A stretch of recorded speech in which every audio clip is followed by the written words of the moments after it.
بسم اللہ الرحمن الرحیم۔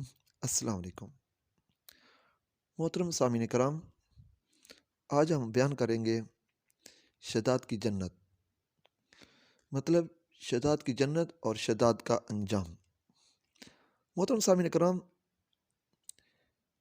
آپ پہلے اس واقعے کو ہو سکتا ہے کہ کسی اور عنوان سے سن چکے ہوں، مثلا قوم عاد کی آندھی۔ قوم عاد کا مورث اعلیٰ عاد بن اوس بن ارم بن سام بن نوح ہے۔ اس عاد کے بیٹوں میں شداد بھی ہے۔ یہ بڑی شان و شوکت کا بادشاہ ہوا ہے۔ اس نے اپنے وقت میں تمام بادشاہوں کو اپنے جھنڈے کے نیچے جمع کر کے سب کو اپنا مطیع و فرما بردار بنا لیا تھا۔ اس نے پیغمبروں کی زبان سے جنت کا ذکر سن کر برائے سرکشی دنیا میں ایک جنت بنانی چاہی، اور اس ارادہ سے ایک بہت بڑا شہر بنایا جس کے محل سونے چاندی کی اینٹوں سے تعمیر کیے گئے اور زبرج، یاقوت وغیرہ کے ستون ان کی عمارتوں میں نصب کیے گئے، اور ایسے ہی فرش مکانوں میں بنائے گئے جن پر سنگریزوں کی جگہ آبدار موتی بچھائے گئے۔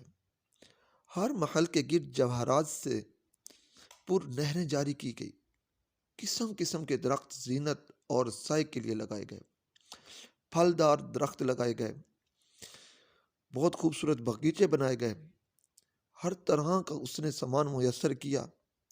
اپنی طرف سے نہریں اس نے بنائی جس میں عیش و عشرت کے لیے ہر طرح کا سامان مہیا کیا۔ الغرض اس سرکش نے اپنے خیال سے جنت کی تمام چیزیں اور ہر قسم کی عیش و عشرت کے سامان اس شہر میں جمع کر دیے۔ جب یہ شہر مکمل ہوا تو شداد بادشاہ اپنے ایان سلطنت کے ساتھ اس کی طرف روانہ ہوا۔ جب ایک منزل کا فاصلہ باقی رہ گیا تو آسمان سے ایک ہولناک آواز آئی جس سے اللہ تعالیٰ نے شداد اور اس کے تمام ساتھیوں کو ہلاک کر دیا، اور وہ اپنی بنوائی ہوئی جنت کو دیکھ نہ سکا۔ حضرات محترم، تقریباً کوئی بھی شداد کے اس جنت نما شہر کو نہیں دیکھ پایا الا فقط ایک شخص جس نے دیکھا۔ حضرت امیر معاویہ رضی اللہ تعالیٰ عنہ کے دور حکومت میں حضرت عبداللہ بن قلابہ اپنے گم شدہ اونٹ کو تلاش کرتے ہوئے صحرائے عدن سے گزر کر اس شہر میں پہنچے۔ وہ اپنے اونٹ کو تلاش کرتے ہوئے وہاں پر پہنچ گئے۔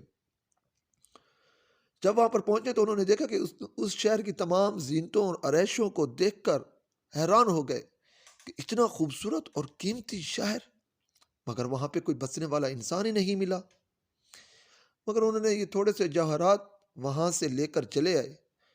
جب یہ خبر حضرت امیر معاویہ رضی اللہ تعالیٰ عنہ کو معلوم ہوئی تو انہوں نے عبداللہ بن قلابہ کو بلا کر پورا حال دریافت کیا، اور انہوں نے جو دیکھا، حضرت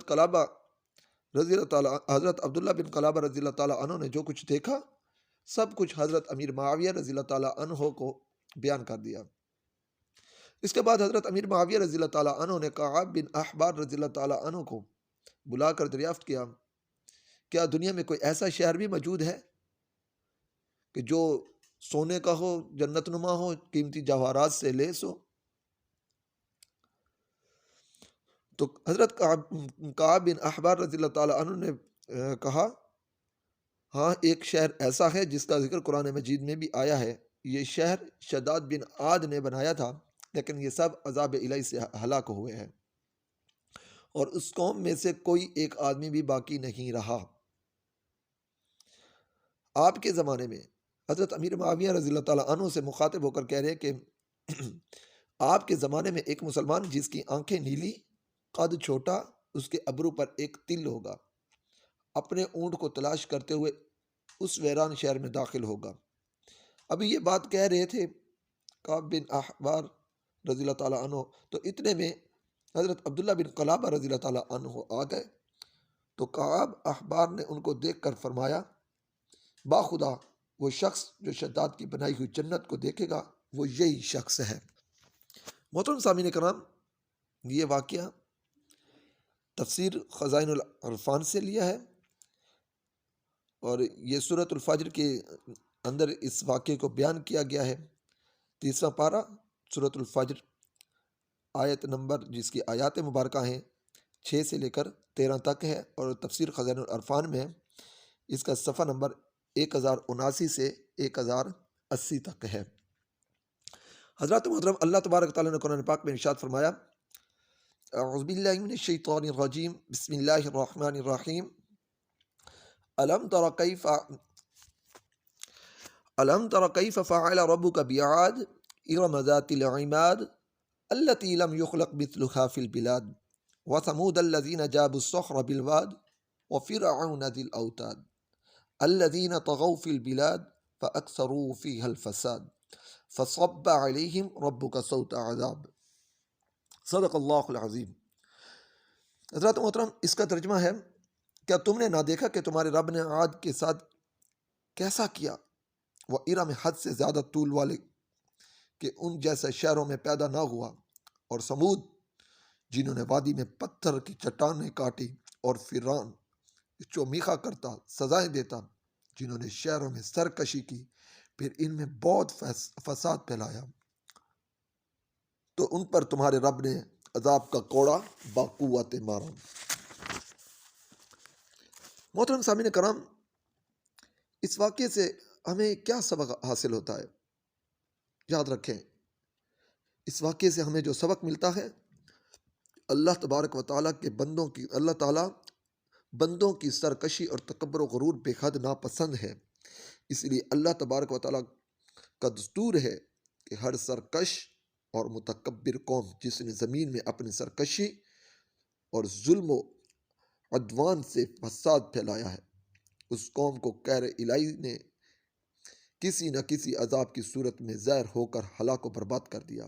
شداد اور قوم عاد کے دوسرے افراد سب اپنی سرکشی اور تکبر کی وجہ سے خدا کے مبغوض ٹھہرے، اور جب ان لوگوں کا تمرد اور ظلم و عدوان اس درجہ بڑھ گیا کہ روئے زمین کا ذرہ ذرہ ان کے گناہوں اور بدعمالیوں سے بلبلا اٹھا، تو خداوند قہار جبار کے عذابوں نے ان سب سرکش اور ظالموں کو تباہ و برباد کر کے صفحہ ہستی سے حرف غلط کی طرح مٹا دیا۔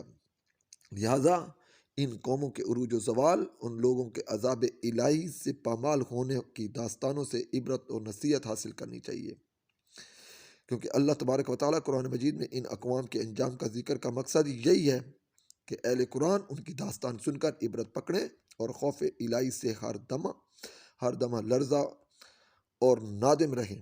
مسلمانوں کو لازم ہے کہ قرآن مجید کی بکثرت تلاوت کریں اور اس کا ترجمہ بھی پڑھا کریں، اور ان اقوام کی ہلاکت سے عبرت حاصل کریں، اور ظلم سے پرہیز کریں، ہمیشہ مظلوم کا ساتھ دیں۔ اللہ تبارک و تعالیٰ ظالموں کو پسند نہیں کرتا۔ محترم سامعین کرام، اسی طرح اچھی عادتیں اپنائیں اور مظلوم اور بے کس بے سہارا لوگوں کا سہارا بنیں، اور اپنے پیارے حبیب حضرت محمد رسول اللہ صلی اللہ تعالیٰ علیہ وسلم کا امتی ہونے کا حق ادا کریں۔ اللہ تبارک و تعالیٰ سے دعا ہے کہ ہمیں ہمیشہ اپنے پیارے حبیب صلی اللہ تعالیٰ علیہ وسلم کے اسوہ حسنہ پر عمل کرنے والا بنائے، ان کی اطاعت کرنے والا اور ان پر کثرت سے درود و سلام بھیجنے والا بنائے۔ آمین ثم آمین بجاہ النبی الامین صلی اللہ تعالیٰ علیہ